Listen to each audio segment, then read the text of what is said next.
Captain Sarah Chun had seen many strange things during her 15 years exploring the Outer Rim territories, but nothing quite like the scene unfolding before her on the bridge of the exploration vessel Endeavour. The massive alien ship hung in space like a crystalline cathedral, its surfaces gleaming with an inner light that seemed to pulse with malevolent intent. "Ma'am, we're receiving a transmission," reported Communications Officer Martinez, his voice tight with barely controlled fear. It's not like anything we've encountered before." Sarah straightened in her command chair, her weathered hands gripping the armrests. "Put it through." The main screen flickered to life, revealing a creature that defied easy description. It stood roughly 8 feet tall, with a serpentine body covered in scales that shifted between deep purple and venomous green. Multiple arms sprouted from its torso, each ending in hands that dripped with a viscous, glowing substance. Most unsettling of all were its eyes, dozens of them, arranged in concentric circles around what might have been its head, each one burning with an intelligence that felt ancient and utterly alien. "Greetings, mammals." The creature spoke, its voice a harmonious blend of multiple tones that somehow translated perfectly through their universal communicators. "I am Vextherin, Supreme Toxicarch of the Poison Throne, Herald of the Virulent Fleet. Your species has wandered into territory claimed by the hegemony of Venom for over 10,000 of your rotations." Sarah kept her expression neutral, though she could feel the tension radiating from every member of her crew. First contact protocols had been drilled into them countless times, but nothing had prepared them for this. "I'm Captain Sarah Chun of the United Earth Exploration Corps. We had no knowledge of your territorial claims. Perhaps we could discuss this diplomatically." A sound that might have been laughter rippled from the alien, causing several crew members to visibly shudder. "Diplomacy? How quaint. Your species appears to follow the same predictable patterns as the 47 others we have encountered in this sector. First comes the bravado, then the negotiation attempts, followed by desperate pleading, and finally, silence." The creature's numerous eyes seemed to focus individually on different crew members, studying them with predatory interest. "But we are not unreasonable beings, Captain Chun. The hegemony has a tradition, a test, if you will. Your species may earn safe passage through our domain if you can prove worthy of our respect." "What kind of test?" Sarah asked, though every instinct screamed that she wouldn't like the answer. Vextherin's scales rippled with what appeared to be amusement. "A simple demonstration of resilience. One member of your crew must consume a single drop of essence of Zirian, a toxin so potent that it can dissolve the molecular bonds of most carbon-based life forms in mere seconds. If your champion survives for one full rotation of your planet, your species will be granted safe passage through hegemony space." Dr. Yuki Nakamura, the ship's chief medical officer, stepped forward from her position at the science station. "And if our representative doesn't survive, then your vessel and all within it will be dissolved at the molecular level, and your species will be marked for extermination should they ever again venture into our territory," Vextherin replied with casual indifference, as if discussing the weather. "The choice is yours, Captain. Submit to the test or attempt to flee. Though I should mention that our vessels are considerably faster than yours." Sarah felt the weight of 300 lives pressing down on her shoulders. The Endeavour was an exploration vessel, not a warship, and their long-range sensors had detected at least a dozen alien ships surrounding them, each one dwarfing their own vessel. Running wasn't an option. "How do we know you'll honor your word if our champion survives?" she asked. "Because," Vextherin said, "in 10,000 years of testing, no species has ever survived the essence of Zirian. Not the crystalline architects with their perfect geometric forms. Not the energy beings of the photonic collective. Not even the infamous resilient ones of Kepler, 442b, who could withstand the radiation of 3 suns. All failed within moments of consumption." The silence on the bridge was deafening. Sarah could hear her own heartbeat, the gentle hum of the ship's systems, and the barely audible breathing of her crew. She was about to speak when a voice cut through the tension. "I'll do it." Every head turned toward the source of the voice. Chief Engineer Tommy O'Brien stood near the back of the bridge, having arrived moments earlier to deliver a routine systems report. He was a compact man in his 40s, with calloused hands and a face that spoke of a hard life in space. What made him particularly notable was his reputation among the crew. Tommy O'Brien could drink anyone under the table, had survived 3 separate hull breaches, 2 reactor failures, and once famously continued working for 6 hours with a broken rib and internal bleeding until the medical bay cleared up from shuttle accident. Tommy, no, Dr. Nakamura said immediately. We don't know anything about this toxin. It could cause unimaginable suffering before, Doc. Tommy interrupted with a crooked grin. I once drank a bottle of Centauri whiskey that was technically classified as industrial solvent. Gave me the worst hangover of my life, but I lived to tell about it. How much worse can alien bug juice be? Vextheron's eyes had all focused on Tommy now, studying him with newfound interest. You speak with remarkable confidence for one about to face extinction, small mammal. Tommy shrugged, walking toward the main screen. Name's Tommy O'Brien, not small mammal. And I got Irish blood in my veins. We don't go down easy. Tommy, Sarah said quietly, you don't have to do this. We could try to fight our way out, or Captain, Tommy said, turning to face her. We both know this bucket of bolts couldn't outrun a space tug, let alone whatever those beauties are packing. Besides, he added with a wink, my grandmother always said I'd drink myself to death eventually. Might as well make it count for something. The alien creature seemed both amused and puzzled by Tommy's casual attitude. Your champion appears to misunderstand the gravity of a situation. Perhaps a demonstration would clarify matters. One of Vextheron's hands extended toward the screen, palm up. A single drop of liquid formed above it, if it could be called liquid. The substance seemed to exist in a state between matter and energy, writhing and pulsing with an inner light that hurt to look at directly. Where the drop touched the air, space itself seemed to waver and distort. Observe, Vextheron commanded. From somewhere off-screen, a mechanical arm extended, holding what appeared to be a cube of dense metal. The drop fell onto the cube's surface. The effect was instantaneous and horrifying. The metal didn't melt or corrode. It simply ceased to exist, as if reality itself was being edited around the point of contact. Within seconds, the entire cube had vanished, leaving only empty space and a faint shimmer in the air. That cube was composed of compressed neutronium, Vextheron explained, the densest stable matter in the known universe. The essence of Xerion does not merely destroy. It unravels the fundamental forces that hold matter together. Several crew members had gone pale, and Sarah heard someone quietly praying in what sounded like Mandarin. Tommy, however, seemed completely unaffected by the demonstration. Flashy, he said with a nod of appreciation. But I once saw a Martian engineer accidentally drop a wrench into an antimatter containment field. Made a bigger light show than that, and we all lived to laugh about it later. Vextheron's scales rippled with what might have been confusion. Do you not comprehend what you have just witnessed? This toxin has dissolved matter that should be impossible to destroy. Tommy scratched his chin thoughtfully. Well, sure, but here's the thing. I'm not made of neutronium. I'm made of good old-fashioned carbon, hydrogen, oxygen, and a whole lot of stubbornness. Different chemistry might mean different results, right? Dr. Nakamura stepped forward again. Captain, I must protest this course of action. We're talking about a substance that operates on a quantum level, disrupting molecular bonds in ways we don't understand. There's no medical precedent, no way to prepare antidotes or countermeasures. Doc, Tommy interrupted gently. With respect, there's no medical precedent for half the crap we've encountered out here. Remember when you said I'd die if I got exposed to those quantum spores on Kepler 186F? I was sick for 3 days, then spent the next week glowing blue, but I pulled through. That was completely different, was it? Tommy asked. Look, I know you're trying to keep me safe, and I appreciate it. But someone's got to do this, and I'm volunteering.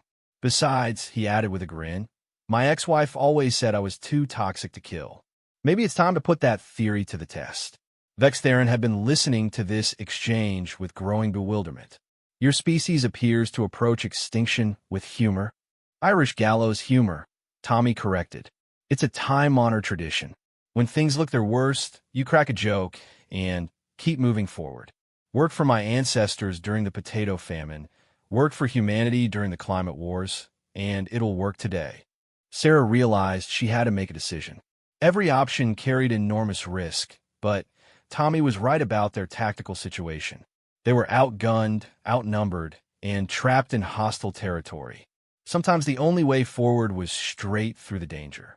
Very well, she said formally. Chief Engineer O'Brien volunteers to undergo your test. What are the specific conditions? Vextheron seemed to collect itself, as if remembering formal protocols. The candidate will consume 1 drop of essence of Xerion. If he survives for 24 of your hours without molecular dissolution, your species will be granted permanent safe passage through all hegemony territories, along with trading rights and diplomatic recognition. And if he doesn't survive? Sarah asked, though she dreaded the answer. Then you will have approximately 30 seconds to transmit any final communications to your homeworld before we reduce this vessel to its component atoms. Vextheron replied matter-of-factly. Tommy clapped his hands together. Right then, let's get this over with. I've got a date with a bottle of synthetic bourbon back in my quarters, and I don't like to keep good alcohol waiting. The preparation took nearly an hour. Vextheron insisted on specific ceremonial protocols that had apparently been followed for millennia. Tommy was required to fast for 30 minutes to ensure maximum absorption of the toxin, while Dr. Nakamura frantically ran every medical scan she could think of to establish baseline readings. Your cellular structure is unusual, she reported privately to Sarah. Tommy's baseline radiation tolerance is off the charts. His cellular regeneration rate is nearly twice normal human averages, and his liver enzyme production is frankly impossible according to standard human physiology. Is that good news or bad news? Sarah asked. I have absolutely no idea, Dr. Nakamura admitted. He's essentially a walking medical anomaly. Under normal circumstances, I want to study him for months. Under these circumstances, she shrugged helplessly. Meanwhile, Tommy had struck up what appeared to be a casual conversation with her alien captor. So, Vex, he said, apparently having decided that the creature's full name was too formal for his tastes. Been in the extinction business long? The alien's numerous eyes blinked in sequence, a gesture that somehow conveyed confusion. You address me with familiarity? Well, we're about to share a drink together.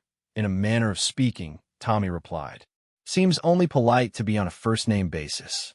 Or first-syllable basis, I suppose. This is unprecedented, Vextheron admitted. Most species spend this preparation time engaged in elaborate death rituals or desperate escape attempts. Different strokes for different folks, Tommy said cheerfully. Me? I find that worrying about things you can't change just gives you ulcers.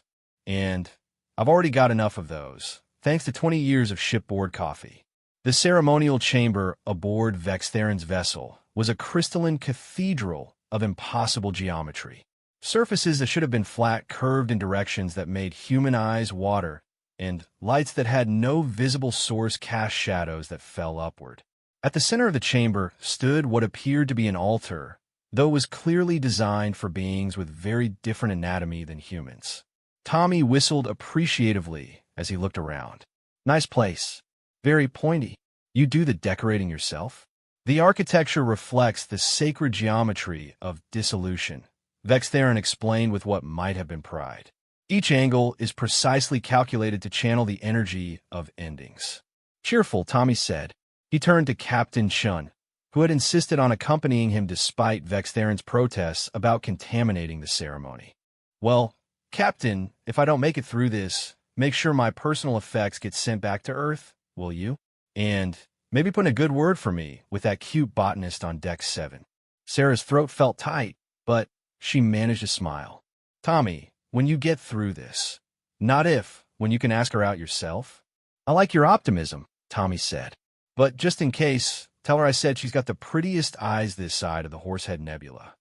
Vextheron had begun some sort of ritual chant in a language that seemed to bypass the universal translator entirely. The words, if they were words, seemed to resonate in frequencies that human ears weren't designed to process. The crystalline chamber responded to the chant, surfaces beginning to glow with that same sickly light they'd seen around the toxin. The essence of Xerion is prepared, Vextheron announced. In one of its hands, a small crystal vial had appeared, containing a single drop of the writhing, impossible substance. Approach the altar of last breaths, mammal, and receive your dissolution. Tommy walked forward without hesitation, his heavy work boots somehow silent on the crystalline floor. He picked up the vial and examined it with professional interest. Smells like burning ozone and regret, he observed. Remind me of that dive bar on Europa where I had my first drink. The owner warned everyone that the house special could kill a space whale. Of course, I was 19 and thought I was immortal, so naturally I had 3 of them. You delay the inevitable, Vextheron said, though there was something in its tone that suggested curiosity rather than impatience. Not delaying, Tommy corrected, just appreciating the moment. My dad always said that if you're going to do something stupid, you might as well do it with style. He raised a vial in a toast. To the 300 souls aboard the Endeavor, to Captain Chun who gave us all a chance to see the stars, and to whoever's waiting for us back home. He paused, grinning at Vextheron, and to new friends who throw interesting parties. Then, without further ceremony, Tommy O'Brien tilted his head back and drank the essence of Xerion in one quick motion. The effect was immediate. Tommy's body convulsed as if hit by lightning, his back arching as every muscle locked in simultaneous spasm. His eyes rolled back, showing only white, and a sound emerged from his throat that was part scream, part roar, and part something that had no name in any human language. For 10 seconds that felt like an eternity, Tommy's body was racked with seizures that should have shattered his bones. Energy crackled around him, the same sickly light they'd seen around the toxin now emanating from his skin. Captain Chun started forward, but Vextheron blocked her path with one massive arm. Do not interfere, the alien commanded. The dissolution has begun. To interrupt now would only prolong his suffering. Then, as suddenly as it had started, the convulsions stopped. Tommy stood perfectly still for a moment, swaying slightly on his feet. Everyone waited for him to collapse, to disintegrate, to simply cease existing as the demonstration had shown.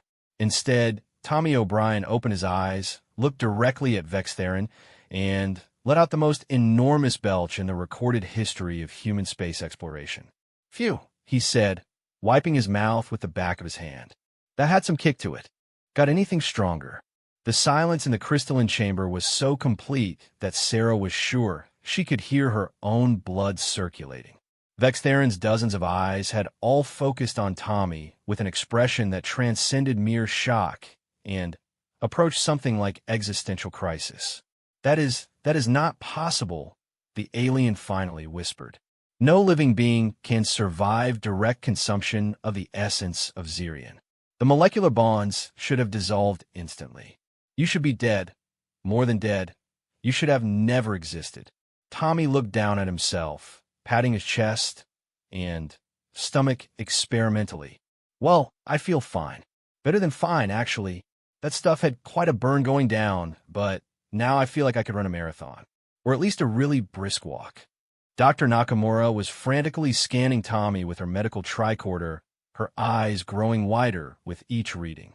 Captain, she said in a voice barely above a whisper, according to these scans, not only is Tommy completely unharmed, but his cellular regeneration rate has increased by 40%. His immune system is more active than I've ever seen, and his neural activity suggests he's actually thinking more clearly than normal. Thinking more clearly? Tommy said with a laugh. Doc, that's not saying much. My baseline isn't exactly genius level.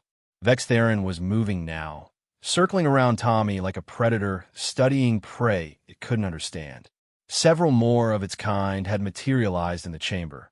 Apparently, word of this impossibility was spreading quickly through their ship. Run the scans again. One of the newcomers demanded in the same harmonically complex voice. This reading cannot be accurate. The readings are confirmed, Vextherin said, its own voice carrying notes of something that might have been fear. The mammal has not only survived consumption of the essence, but appears to have been strengthened by it. Tommy was now examining his hands with fascination. I do feel pretty good. Really good, actually. Like that time I accidentally got dosed with combat stims during that pirate attack, but without the jitters. He looked up at the gathered aliens with a grin that was becoming more confident by the moment. So about that safe passage deal we discussed. The lead alien, Vextherin, seemed to be having difficulty processing what it was witnessing. In 10 millennia of testing 47 species, we have never encountered resistance to the essence of Zirian. Not partial resistance, not delayed effects, nothing. How is this possible? Well, Tommy said thoughtfully, I've been thinking about that while you folks were having your moment there. See, my grandmother used to make this moonshine back on Earth, called it Widowmaker on account of how it killed her first 3 husbands. Of course, they were all over 90 when they died, so correlation doesn't necessarily equal causation, but the stuff was definitely potent. He paused to crack his knuckles, a sound that echoed strangely in the crystalline chamber. Anyway, Granny O'Brien's recipe included a fair amount of stuff that probably shouldn't be consumed by humans. Industrial alcohol, some kind of root she grew in her basement that glowed in the dark, and I'm pretty sure at least one ingredient that was technically radioactive. I've been drinking the stuff since I was 12 years old. Vextherin scales were now cycling through colors that hadn't appeared before. Deep blues and silvers that seemed to indicate profound confusion. You suggest that previous exposure to toxins has provided immunity to the essence of Zirian? Not immunity, Tommy corrected. More like compatibility? See, here's what I figure. Your poison works by breaking down molecular bonds, right? Well, humans have been poisoning ourselves for thousands of years. Alcohol, tobacco, processed foods, industrial chemicals. We've been basically training our bodies to deal with stuff that should kill us. One of the other aliens spoke up, its voice carrying harmonics of disbelief. No species develops resistance to molecular dissolution through casual exposure to mild toxins. Yeah, but here's the thing, Tommy said, his grin widening. Humans aren't like other species. We're persistence hunters, evolution-wise. We don't give up, we don't back down, and we sure as hell don't die easy. My species survived ice ages, plague, nuclear war, climate change, and 3 separate attempts at alien invasion before we ever left our home planet. Captain Sean was beginning to understand where Tommy was going with this, and she felt a mixture of pride and terror at the implications. Tommy, see, Captain, I think our bug friends here made a fundamental miscalculation. Tommy continued, addressing Vextherin directly.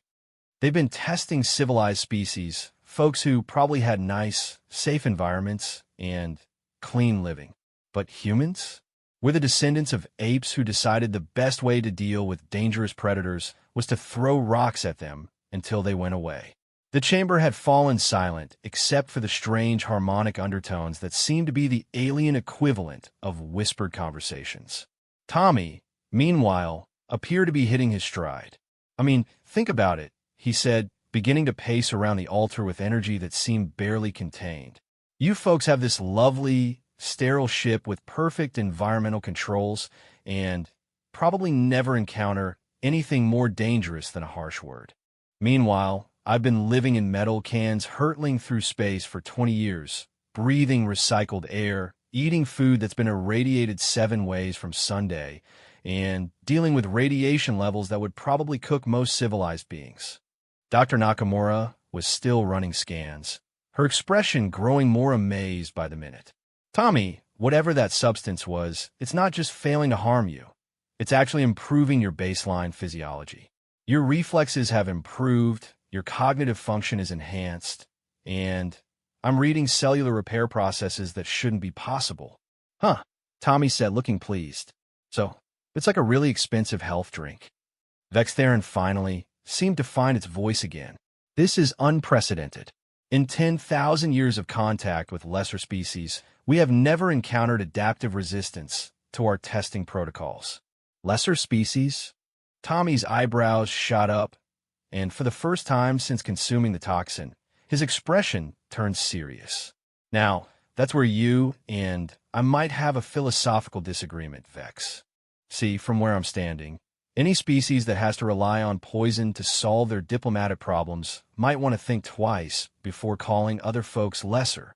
The alien's numerous eyes all focused on Tommy with an intensity that made the air itself seem to vibrate. You dare challenge the supremacy of the hegemony? I'm not challenging anything, Tommy said calmly. I'm just pointing out that we seem to have passed your test, which means according to your own rules, we get safe passage through your space.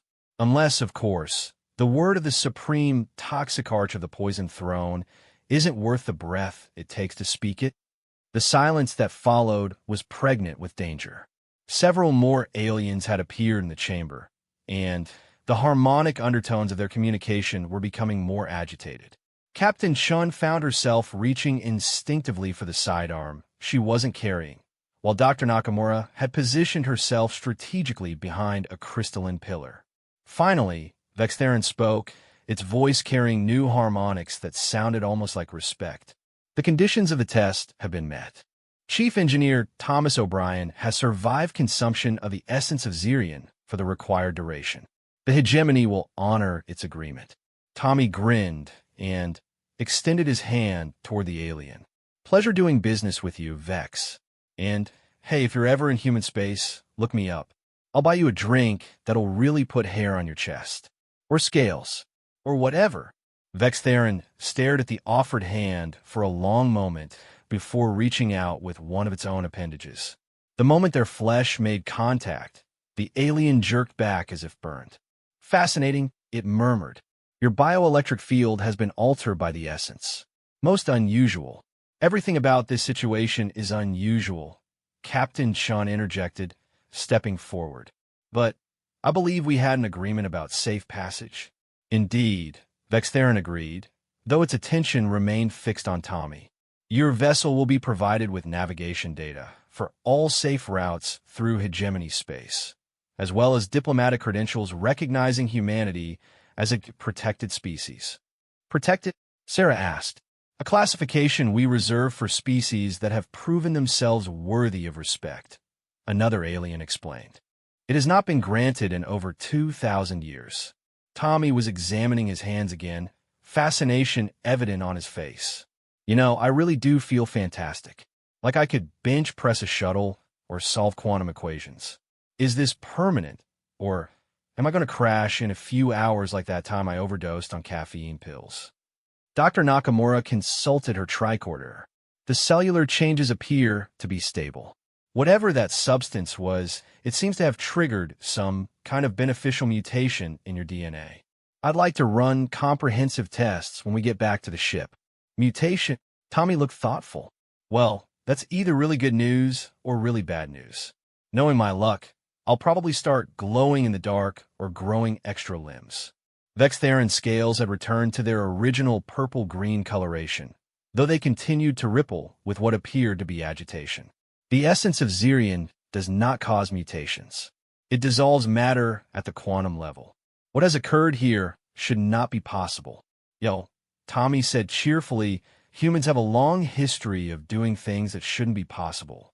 We figure out how to fly by watching birds and crash into things until we got it right.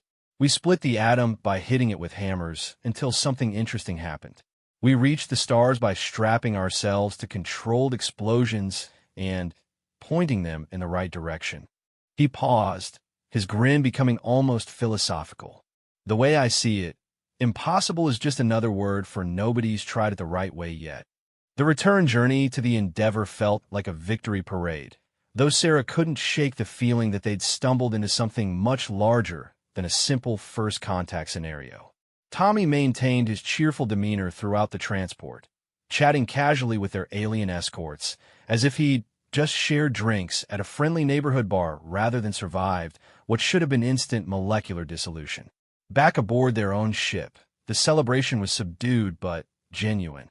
Word had spread quickly through the crew about Tommy's impossible survival, and he found himself the center of attention in a way that made him visibly uncomfortable. "Really, folks, wasn't that big a deal," he insisted to a crowd of off-duty crew members who had gathered in the main rec room. "I've had hangovers that were worse than that alien bug juice." Dr. Nakamura had other ideas.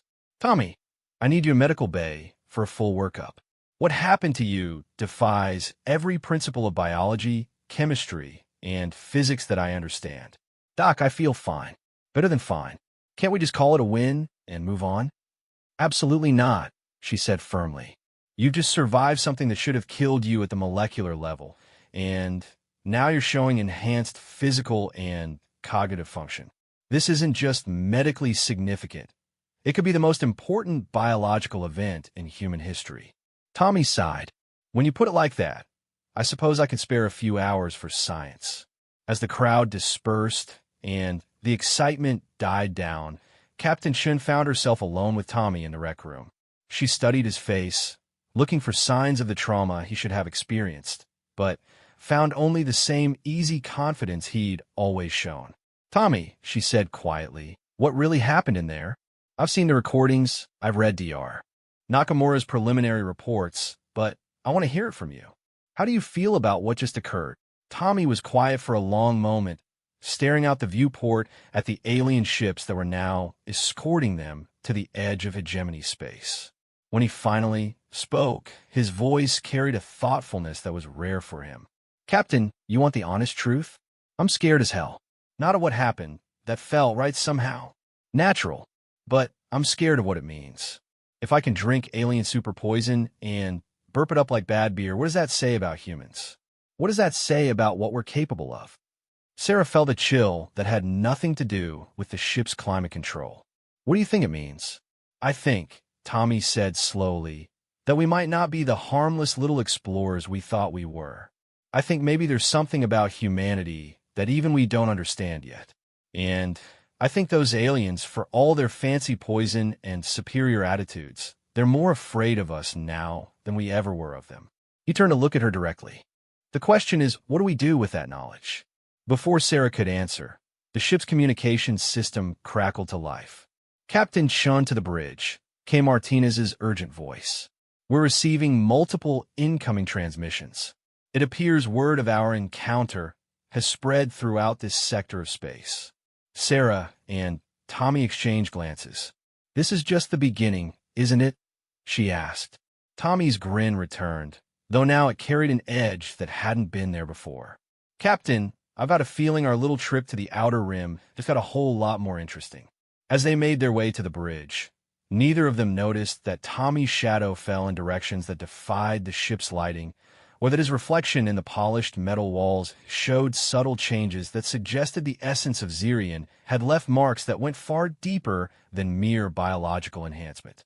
The galaxy was about to learn that humanity was full of surprises, and not all of them would be pleasant for those who underestimated the species from the small blue planet in an unremarkable solar system at the edge of the Milky Way.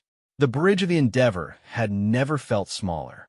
Captain Sarah Chun stood at the center of what could only be described as controlled chaos, watching as her communications officer tried to manage 17 simultaneous incoming transmissions from species she'd never heard of.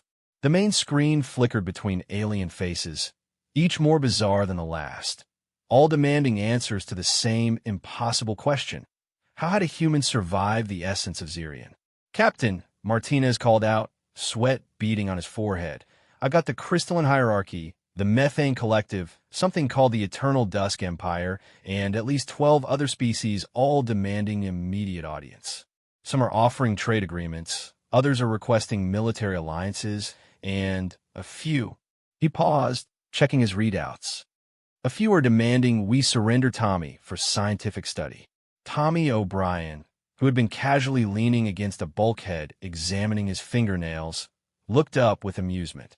"Scientific study? That doesn't sound ominous at all." Dr. Nakamura emerged from the medical bay looking haggard. She'd been running tests on Tommy for the past 6 hours, and the results defied everything she thought she knew about biology. Captain, I need to speak with you privately. The preliminary findings are disturbing. Before Sarah could respond, the ship's proximity alarms began blaring. Lieutenant Commander Jackson at the tactical station called out in alarm. Captain, we've got 37 ships dropping out of FTL. Various configurations, multiple species. They're forming some kind of perimeter around us. Any hostile actions? Sarah asked, though she suspected she already knew the answer. No direct threats, but several ships are powering weapons and scanning us intensively. It's like they can't decide whether to worship us or vaporize us. Vextheron's voice crackled over the communication system, carrying harmonics that suggested deep unease. Captain Shun, I must inform you that your engineer's survival has caused significant disruption throughout this sector. The hegemony requests immediate conference with representatives from 14 major galactic civilizations who have demanded audience with your enhanced crew member. Tommy straightened up, his casual demeanor shifting into something more alert. Ever since consuming the alien toxin, he'd noticed changes beyond the physical improvements Dr. Nakamura kept documenting. His hearing had become acute enough to detect conversations 3 decks away. His reflexes had improved to the point where he could snatch flying objects out of the air without thinking. And, most strangely of all, he was beginning to understand alien languages without the universal translator. Tell them I said hi. He called toward the communication pickup, loud enough for Vextheron to hear. And that I'm flattered by all the attention, but I'm really not that interesting. Dr. Nakamura grabbed Tommy's arm with surprising force. Tommy, you need to see these test results. Now, Sarah watched the interaction with growing concern. What kind of disturbing, Doctor? The kind that suggests Tommy isn't entirely human anymore, Dr. Nakamura said bluntly. And, depending on how you look at it, that's either the best thing that could happen to our species, or the beginning of the end of everything we think we know about ourselves. Tommy's expression had grown serious. Doc, you started to worry me. Am I dying? Growing tentacles? Turning into one of those energy beings that always speak in riddles? No, Dr. Nakamura said, pulling up holographic displays of genetic sequences that made no sense to anyone without advanced medical training. You're evolving. In real time. The essence of Zirian didn't poison you. It catalyzed something that was already present in your DNA. Something that shouldn't exist. The medical hologram showed Tommy's cellular structure in 3-dimensional detail. To the untrained eye, it looked like any human cellular matrix, but Dr. Nakamura highlighted specific sequences that were visibly different from baseline human genetics. These genes, she said, pointing to clusters of data that pulsed with an inner light, they're not human. They're not from any known terrestrial organism. But they're perfectly integrated into your DNA as if they've been there all along. Captain Shun felt the familiar weight of command decisions settling on her shoulders. But this time, it was accompanied by a creeping dread. What are you saying, Doctor? That Tommy is some kind of alien hybrid? I'm saying that according to these scans, approximately 12% of Tommy's genetic code is from origins unknown. And that percentage is slowly increasing. Tommy had gone very still, his enhanced hearing picking up conversations from the alien ships surrounding them. What he was hearing made his blood run cold. Multiple species were discussing the strategic implications of his survival, debating whether humanity represented a potential ally or an existential threat, and several were openly planning preemptive strikes against Earth. Doc, he said quietly, how long do I have before this evolution changes me into something that isn't human anymore? Dr. Nakamura consulted her data again. At the current rate of cellular modification, you'll be genetically distinct from baseline humanity within 72 hours. After that, she shrugged helplessly. I have no frame of reference for what you might become. The weight of that revelation settled over the bridge like a funeral shroud. Tommy was changing into something unknown, potentially dangerous, and they were surrounded by alien civilizations who were trying to decide whether to study him, recruit him, or eliminate him before he became a threat. "Captain," Martinez interrupted, "I'm getting priority transmission from the crystalline hierarchy. They're claiming they have historical records that might explain what's happening to Tommy." Sarah made a command decision. "Put them through." The main screen cleared to reveal a being that looked like a living geometric theorem. The creature was composed entirely of translucent crystal formations that shifted and rotated in patterns that hurt to follow visually. When it spoke, its voice was like musical chimes played in a hurricane. "Greetings, mammals of the vessel Endeavor. We are resonance of truth-seeking, prime geometric of the crystalline hierarchy. We have witnessed your engineers' impossible survival, and we believe we can provide context for this occurrence." Tommy stepped forward, his enhanced senses automatically analyzing the harmonic patterns in the alien's voice. Somehow, he could detect emotional undertones in the crystalline being's communication that the universal translator missed entirely, primarily fear and fascination in equal measure. "I'm listening," he said simply. 10 million of your years ago, before the rise of current galactic civilization, there existed a species known as the Ancients. They were the first to achieve true mastery over the fundamental forces of reality: matter, energy, time, and consciousness itself. They seeded worlds throughout the galaxy with their genetic legacy before vanishing beyond the edge of known space. The crystalline being's structure shifted to display holographic images of beings that were hauntingly familiar, bipedal, tool-using, with genetic markers that Dr. Nakamura recognized immediately as similar to the anomalous sequences she'd found in Tommy's DNA. The Ancients possessed immunity to all known toxins, resistance to radiation and disease, enhanced physical capabilities, and, most significantly, the ability to adapt their biology in real time to survive any threat. They were, by every measure, the perfect survival organism. Captain Chun felt pieces of a vast puzzle clicking into place. "Are you suggesting that humans are descended from these ancients?" "Not descended. Resonance of truth-seeking corrected. Humans carry dormant ancient genetic sequences apparently inserted into your evolutionary timeline as a fail-safe mechanism. The essence of Zirian does not kill ancients. It awakens them." Tommy laughed, but there was no humor in the sound. "So, I'm turning into some kind of super ancient alien?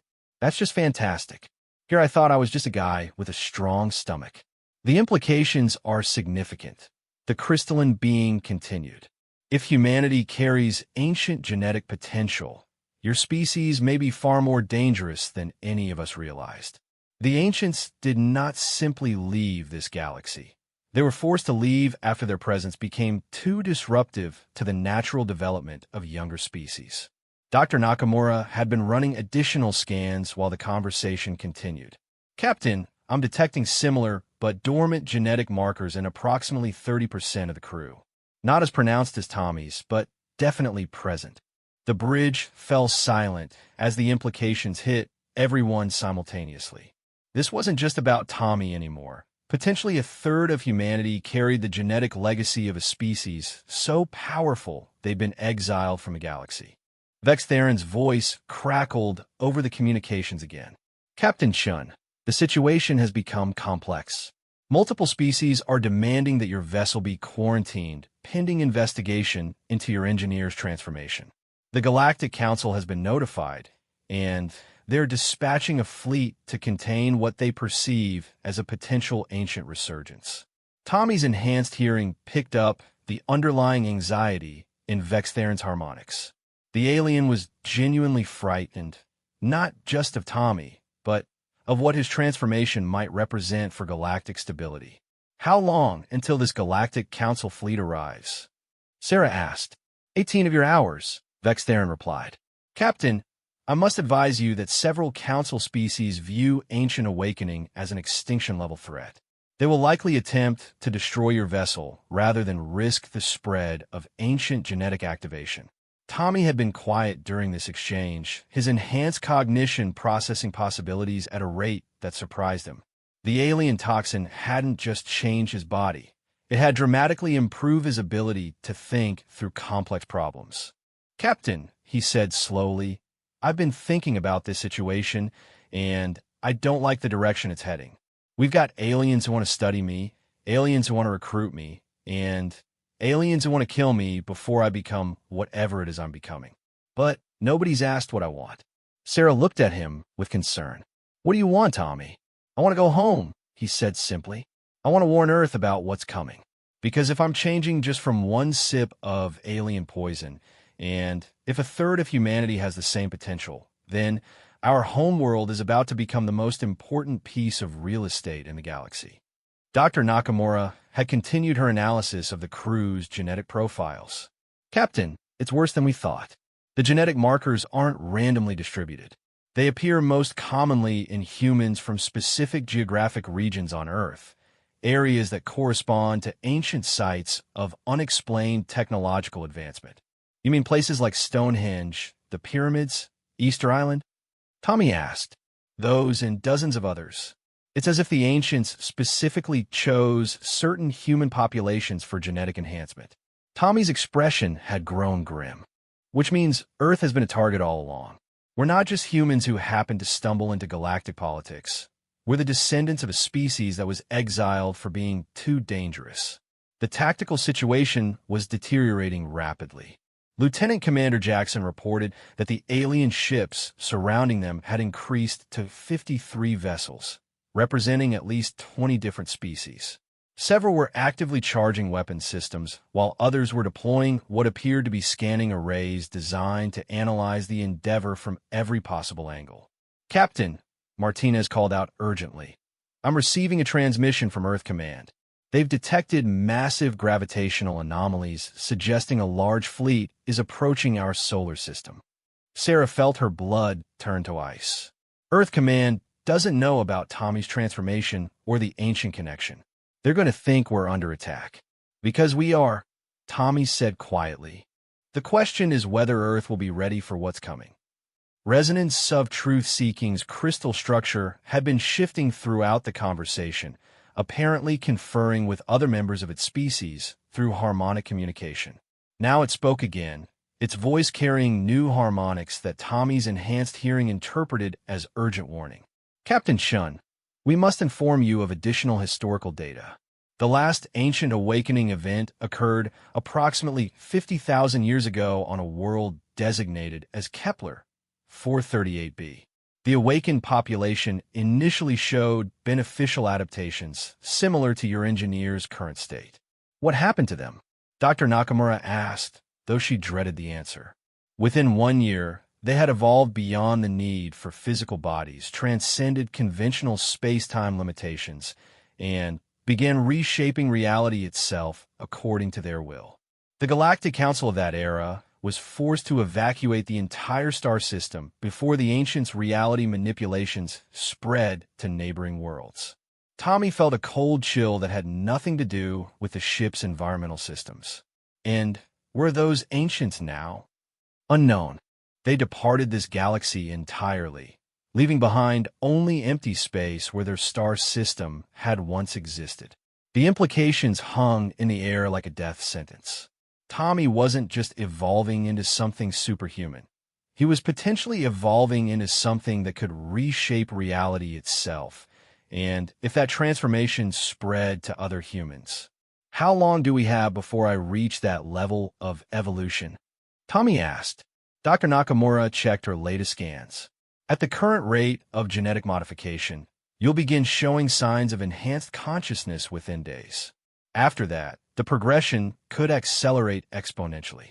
Captain Chun made the hardest decision of her command career.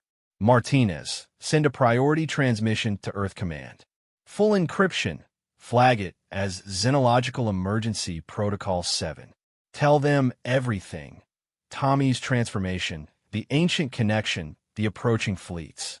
They need to know what's coming." "Already on it, Captain," Martinez replied, his fingers flying over his communication console.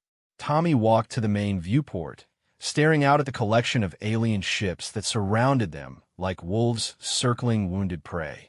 His enhanced vision could now see details that should have been impossible to detect at this distance.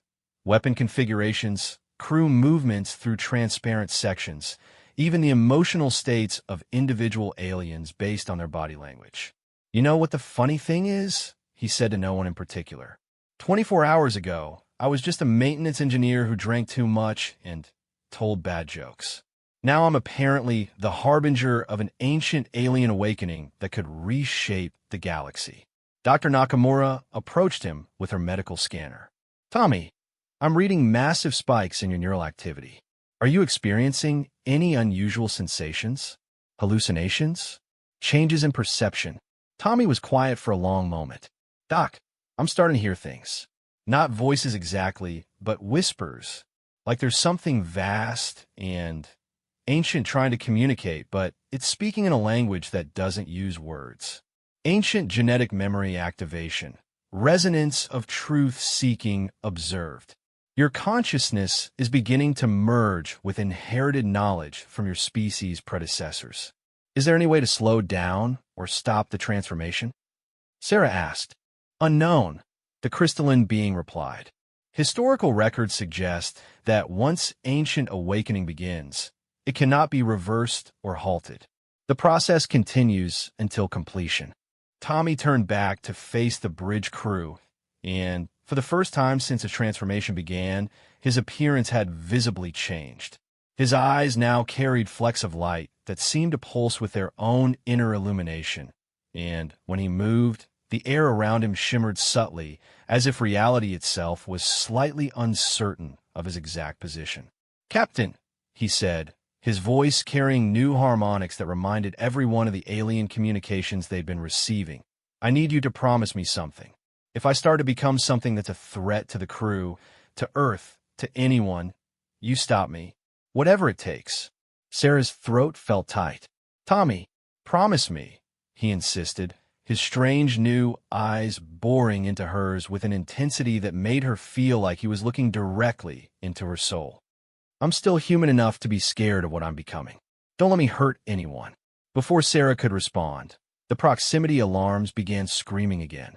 Jackson's voice cut through the noise with professional calm that barely concealed panic. "Captain, we've got a problem. Massive energy signature dropping out of FDL at the edge of the system. Configuration unknown, but it's big. Really big." The main screen switched to long-range sensors, revealing a ship that defied easy description. It was less a vessel than a geometric impossibility. Surfaces that folded in on themselves, angles that existed in dimensions human eyes couldn't process, and an overall structure that seemed to phase in and out of visible reality. Resonance of truth-seeking's entire crystalline form began vibrating with frequencies that set everyone's teeth on edge. "That is not possible. That configuration matches ancient vessel designs from historical records. But no ancient ships have been seen in this galaxy for millions of years." Tommy felt something shift deep in his consciousness, as if some vast door in his mind had just creaked open. Knowledge that wasn't his own began flowing through his thoughts, star charts to distant galaxies, understanding of technologies that could remake matter at the quantum level, and, most disturbing of all, memories of beings who looked exactly like humans but possessed power that could move stars. "I think," he said quietly, "we're about to meet some relatives." The impossible ship began broadcasting on frequencies that bypassed all known communication protocols, speaking directly to the consciousness of every being within light years. The message was wordless but perfectly understood, carrying meaning that transcended language. "The awakening begins. The children of Earth carry our legacy. Those who would harm them will face consequences beyond their comprehension." Asterisk as the message faded, Tommy felt his transformation accelerate dramatically. His consciousness expanded beyond the confines of his individual mind, connecting to something vast and ancient and utterly alien to human understanding. In that moment of cosmic awareness, he realized that drinking the essence of Zirian hadn't just awakened dormant genes. It had announced humanity's existence to beings who had been waiting millions of years for their scattered descendants to develop enough to reclaim their inheritance. The galaxy was about to change in ways none of them could imagine, and Tommy O'Brien, maintenance engineer turned ancient alien hybrid, was ground zero for a transformation that would reshape the entire universe. "Well," he said, his voice now carrying harmonics that made reality itself seem to resonate in sympathy, "this is going to be interesting." Outside the Endeavor, 53 alien warships suddenly found themselves face-to-face with technology that made their most advanced weapons look like stone knives and bearskins. The ancients had returned, and they were not pleased with how their descendants had been treated. The real adventure was just beginning. The bridge of the Endeavor had become the epicenter of what could only be described as a galactic diplomatic crisis with reality-bending implications. Captain Sarah Chan watched in fascination and terror as Tommy O'Brien stood perfectly still, his eyes closed, while streams of data that looked like liquid light flowed across his skin. He was communing with something vast and ancient, and the conversation was clearly not going as anyone had expected. "Doc," Tommy said without opening his eyes, his voice carrying new harmonics that made the bridge's metal surfaces ring like tuning forks. "You might want to revise those estimates about my transformation timeline. I'm getting a crash course in about 10 million years of galactic history, and apparently I've been doing everything wrong." Dr. Nakamura was frantically scanning Tommy with every medical instrument at her disposal. "Tommy, your neural activity is off the charts. You're processing information at rates that should be physically impossible for human brain tissue." "That's because it's not just my brain anymore," Tommy replied, finally opening his eyes. The flecks of light in his irises had evolved into complex geometric patterns that seemed to shift and rotate independently of his eye movements. "I'm connected to something the ancients called the collective memory, basically the accumulated knowledge and experience of every awakened ancient who ever existed." The impossible ship had moved closer to their position, and its presence was having visible effects on local space-time. Stars in the background were beginning to shift color as gravitational lensing effects played havoc with light itself. Several of the alien vessels that had been surrounding the Endeavor were now retreating to what they hoped would be safe distances. Captain Chun keyed the ship-wide communication system. "All hands, this is the captain. We are currently experiencing a first contact situation with entities that may be related to humanity's distant past. Remain at your stations and follow emergency protocols. Do not look directly at the approaching vessel, as it appears to cause disorientation in some species." She closed the channel and turned back to Tommy. "What are they telling you?" Tommy was quiet for a long moment, his enhanced consciousness sorting through concepts that had no equivalents in human language. "It's complicated. The ancients didn't leave this galaxy by choice. They were exiled because younger species couldn't handle their presence without either worshipping them as gods or trying to destroy them out of fear. Sound familiar?" He gestured toward the view screen, where the alien fleet surrounding them was visibly splitting into two factions. Roughly half the ships were powering down weapons and assuming what appeared to be submissive positions, while the other half were charging up weapons systems that crackled with energies that made space itself ripple. The ones powering down are species that encountered ancients before, and remember what happened to civilizations that try to fight them.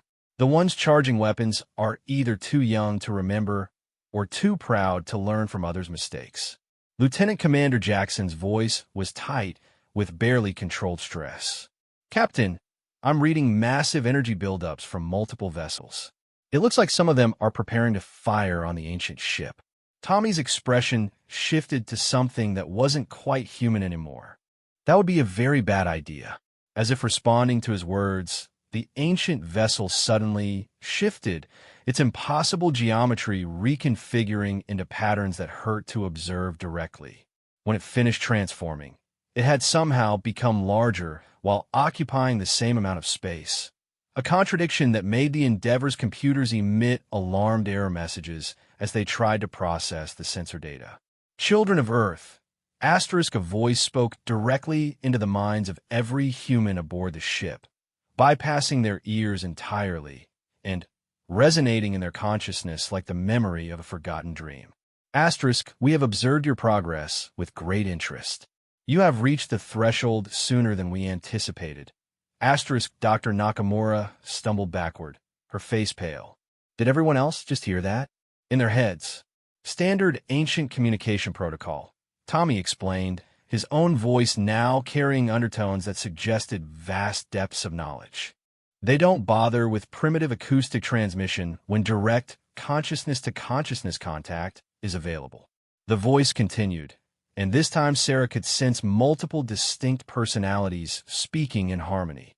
Asterisk, the awakening of Thomas O'Brien was no accident. The essence of Zirian was specifically designed to trigger dormant ancient genetic sequences. Your species has been tested and found ready for the next phase of development. Asterisk, Captain Chen found her voice, though she felt like she was shouting into a cosmic storm. Ready for what? Integration into the greater galactic community as our acknowledged successors. Humanity will inherit the technologies, territories, and responsibilities that we abandoned when we departed for distant galaxies. Asterisk, Tommy opened his eyes fully, and Sarah could see that his transformation was accelerating. His entire body now seemed to exist in multiple dimensions simultaneously, and when he moved, reality itself adjusted around him. There's a problem, he said, his voice carrying notes of concern that echoed across Octave's human ears couldn't normally detect. The collective memory is showing me what happened to the last species that underwent ancient awakening. They didn't handle the transition well. Define didn't handle well, Sarah requested, though she suspected she didn't want to know the answer. They experienced what the ancients call consciousness fragmentation, Tommy explained. Basically, their individual personalities dissolved into the collective awareness. They lost everything that made them who they were as individuals and became just extensions of the ancient hive mind. Dr. Nakamura had gone very still. Tommy, are you experiencing anything like that? Any loss of individual identity? Tommy was quiet for a moment, his strange new eyes focusing on something beyond the bridge. Not yet, but I can feel it pulling at me. The collective consciousness is vast and beautiful and terrifying, and it would be so easy to just let go of being Tommy O'Brien and become part of something larger. Before anyone could respond, space around them erupted into chaos. 6 of the alien warships had apparently decided that the ancient vessel represented an unacceptable threat and had opened fire with weapons that could crack planets. Beams of energy that burned holes in reality itself lanced out toward the impossible ship. The effects were immediate and devastating for the attackers. Their weapons simply ceased to exist the moment they came within a kilometer of the ancient vessel. Not destroyed or deflected, but literally edited out of reality as if they had never been fired. The ships that had launched the attack found their weapon systems replaced with flowering gardens that bloomed in the vacuum of space. Your species still struggles with a primitive impulse toward violence. Asterisk, the ancient voice observed with what might have been amusement. Asterisk, this is disappointing, but not unexpected. Perhaps a demonstration of consequences is required. Asterisk, one of the attacking ships, a crystalline battle cruiser belonging to a species Sarah didn't recognize, suddenly began transforming. Its hull reshaped itself into elaborate artistic sculptures. Its weapon arrays became decorative fountains that sprayed luminescent water into space, and its crew compartments were converted into what appeared to be comfortable living spaces with better amenities than most luxury resorts. The crew of this vessel is unharmed. Asterisk, the ancient voice explained. Asterisk, they will find their ship has been improved in ways they did not anticipate. When they return to their homeworld, they will carry with them new perspectives on the utility of violence as a solution to complex problems. Asterisk, Tommy suddenly stiffened, his enhanced senses picking up something that the ship's instruments had missed. Captain, we've got a bigger problem. I'm detecting massive gravitational distortions approaching from multiple vectors. The Galactic Council fleet that Vextherin mentioned, they're not just coming to investigate. They're coming to sterilize this entire system. Lieutenant Commander Jackson confirmed Tommy's assessment. Long-range sensors are picking up gravitational shadows consistent with antimatter bombardment platforms.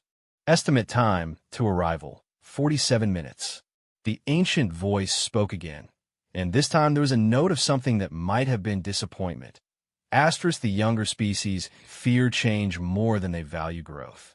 This is predictable. Asterisk, Tommy felt his consciousness expanding again, connecting not just to the ancient collective memory, but to something even larger, a network of awareness that spanned galaxies and encompassed civilizations that had transcended physical existence millions of years ago. "Oh," he said quietly, his voice now carrying harmonics that made reality itself seem to listen. "Oh, this is much bigger than we thought." "What do you mean?" Sarah asked, though she was beginning to suspect that Tommy was becoming something far beyond her ability to understand. "The ancients didn't just leave this galaxy," Tommy explained, his words somehow conveying concepts that had no equivalent in human language. "They've been gardening the universe, seeding worlds with genetic potential, guiding evolution, preparing younger species for eventual integration into something they call the infinite progression." Dr. Nakamura had been monitoring the changes in Tommy's biology throughout the conversation. "Tommy, your cellular structure is becoming increasingly unstable. You're approaching a state change that I can't even classify. Are you still you?" Tommy turned to look at her, and for a moment his expression was purely human. The same easy grin and gentle eyes that had made him popular with the crew. "I'm still me, document. Still Tommy O'Brien from Cork County, still the guy who can't fix a replicator without somehow making it produce beer instead of coffee. But I'm also more. And the more is getting bigger every minute." The approaching Galactic Council fleet was now visible on long-range sensors. Hundreds of ships representing dozens of species, armed with weapons designed to crack planets and sterilize entire star systems. Their intention was clear: eliminate the ancient threat before it could spread to other systems. "The time for gentle instruction has passed," asterisk, the ancient voice announced with notes of regret. "The younger species must be taught that some forces are beyond their ability to oppose." The ancient ship began to change again, its impossible geometry shifting into configurations that made three-dimensional space itself seem inadequate to contain it. Around the Endeavor, reality began to fluctuate as fundamental forces were adjusted according to ancient will. "Captain," Tommy said urgently, "you need to get the ship away from here." "What's about to happen?" "The Endeavor isn't designed to exist in the kind of altered space-time the ancients are about to create." Sarah felt the familiar weight of impossible decisions. "Tommy, what about you? Can you control what's happening to you?" Tommy's laugh carried harmonics that spoke of vast cosmic humor. "Control? Captain, I'm riding a transformation that's been building for 10 million years. The best I can do is try to hold on to enough of my humanity to remember why I should care about what happens to Earth." The ancient vessel suddenly released a pulse of energy that rippled outward at faster-than-light speeds. When it reached the approaching Galactic Council fleet, the effects were immediate and profound. Every weapon system on every ship simply stopped working, not damaged or destroyed, but fundamentally altered so that they could only produce beauty instead of destruction.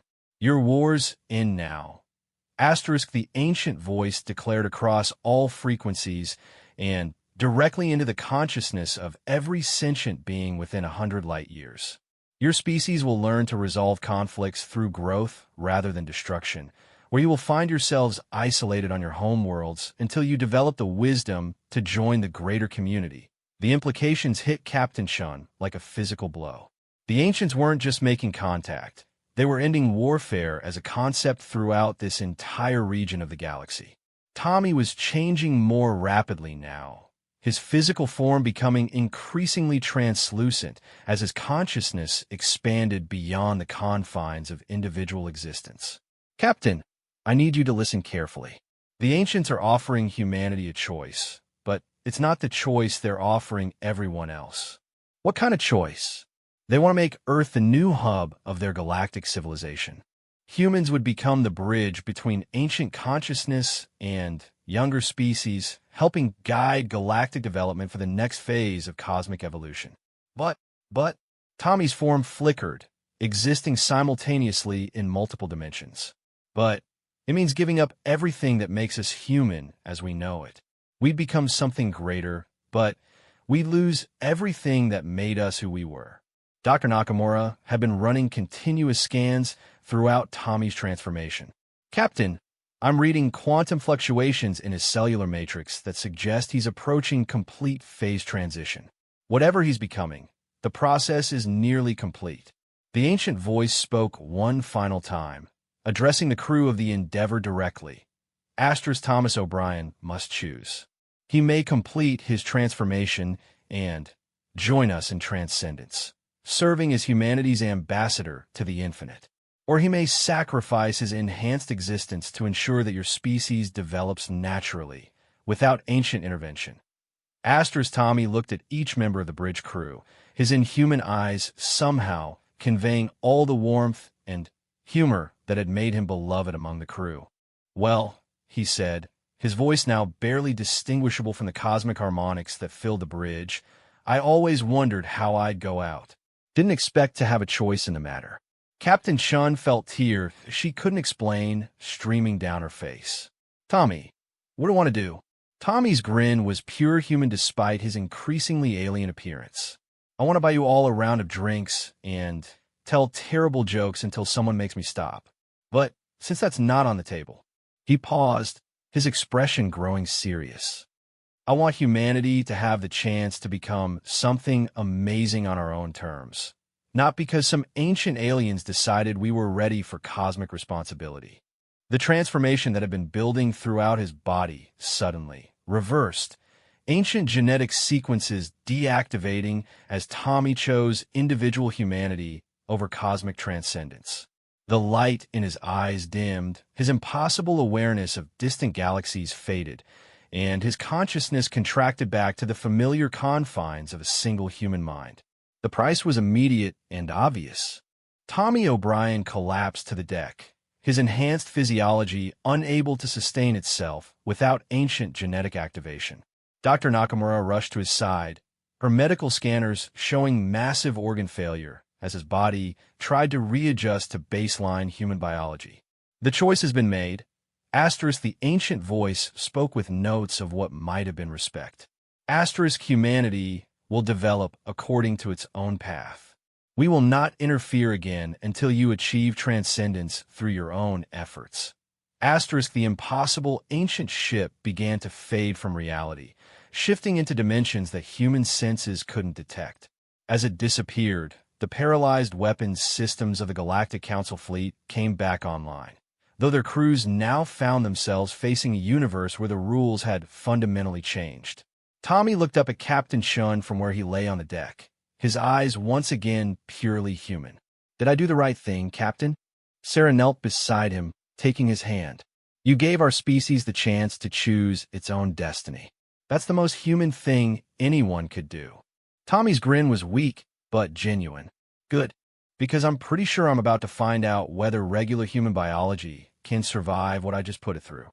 Dr. Nakamura was working frantically with her medical equipment. Tommy, your body is trying to readjust to normal human physiology after being fundamentally altered at the quantum level. It's going to be touch and go. Doc, Tommy said, his voice growing weaker. If I don't make it through this, make sure someone writes down what happened here.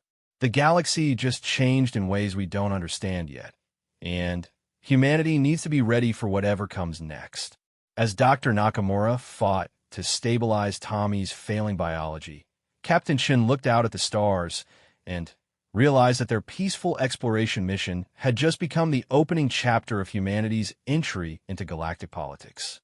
The ancients were gone, but they had left behind a universe full of species who now knew that humans carried the genetic legacy of the most powerful civilization in galactic history. The real adventure was just beginning, and they would face it as purely human as they could manage.